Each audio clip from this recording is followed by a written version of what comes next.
The Rangers have a new guy behind the bench. It's Mike Sullivan. On Friday morning, the Blueshirts announced that Sullivan will be taking the reins as the 38th head coach in franchise history. This comes after a 2-week search after New York fired Peter Laviolette, who was there for 2 years. Laviolette in his first season with New York. New York set records in points and wins and made it to the Eastern Conference Finals. Then, obviously, we know what happened in the 24-25 season. I'm about to talk about that. Sullivan won two Stanley Cups with Pittsburgh in 2016 and 2017. Throughout 10 seasons there, he's their winningest coach in franchise history. Overall, in his time with Pittsburgh and Boston, where he was a head coach, 409, 259, and 89. And if you put in his playoff winning percentage, it's around 540.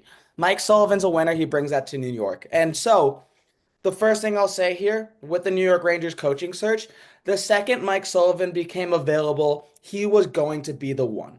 And that's because of the relationship he has with Chris Drury, whether it was their time on the bench at BU, whether it was them working together at the Four Nations face-off as recently as February. Mike Sullivan and Chris Drury have a really good relationship. Sullivan is also one of the most desired coaches out there. He brings that experience. He's played and coached with some of the best players ever. Obviously, coached Sidney Crosby and Evgeny Malkin the past 10 years. His coaching style is a little different than Peter Laviolette. We'll get into that, and you can find more on that on the Blue Line Report, my Blue Line Station New York Rangers podcast. Mike Sullivan brings experience to the Rangers. He brings winning. The Rangers, yeah, look, Chris Drury said 2 weeks ago they were going to explore all options with their head coaching search. And while that was true, Mike Sullivan was always number one. There were names thrown out there like John Tortorella, Jay Leach, Pandolfo. There are a bunch of other ones too. But what the New York Rangers needed, Mike Sullivan brings. The New York Rangers, 114 points in 23-24, 2 wins away from the Stanley Cup final, led the league in comeback wins with 28. This season, only one third period comeback, drop off of over 20 points, missed the postseason, becomes the fourth team all time to miss the postseason the year after winning the President's Trophy. Yeah, so first one, I mean, crazy coincidence. Rangers win the President's Trophy in 92, missed the playoffs in 93, hire a guy named Mike in 94, they win the Cup. Rangers in 2023 win the President's Trophy, 24, miss the playoffs, 25, hire a guy named Mike. What does Mike Sullivan bring to the Rangers? Experience, and his coaching style of getting the best out of his players, whether it was long tenured guys like Sidney Crosby, Evgeny Malkin, and Chris Letang. He was responsible for Jake Gensel. Jake Gensel, young kid, came in, first career goal in his first career game against the New York Rangers back in 2016. I'm pretty sure Jake Gensel now star scorer. Everybody knows what he is, both for Team USA and other ones. Mike Sullivan's relationship goes further than that. He coached Chris Kreider, JT Miller, Vincent Trocheck, and Adam Fox in the Four Nations face-off. Mike Sullivan's a great coach. He's a winner. The Rangers were not going to go with a younger head coach just because of the state of their core. The Rangers are going to have a lot of tough conversations and a lot of changes this offseason.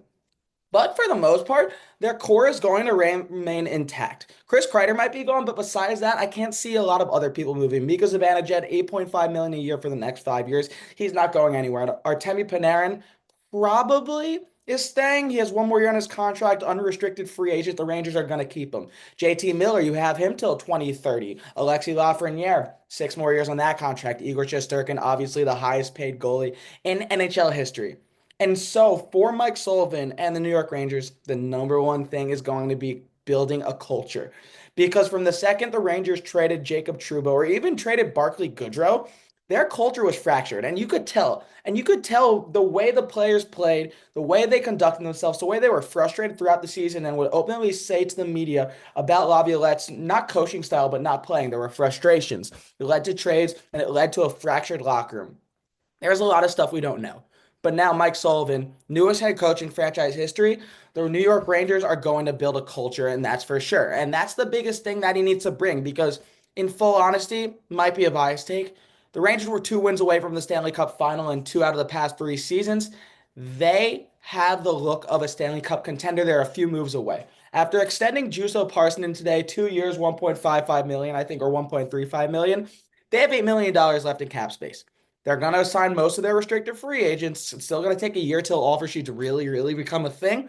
And they're going to make another move. I don't know exactly who it's going to be in the free agency market, but the Rangers are going to look a lot different. That's going to be bringing in another right winger. That's going to be pretty much changing the entire left side of the defense. The right side's set for next season with Adam Fox, Will Borgen, and Braden Schneider. The right side, the one guy that you have a chance is Keandre Miller. But besides that, Calvin DeHaan not coming back. Carson Soucy, I don't know what his deal is.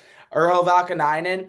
Those guys are all under contract besides the Han, but I can't see any of them being a top four defenseman for this Rangers team in the future. But back to Sullivan. Now him and Drury get to conduct an offseason, a wide search, have tough conversations of who wants to be here and who doesn't.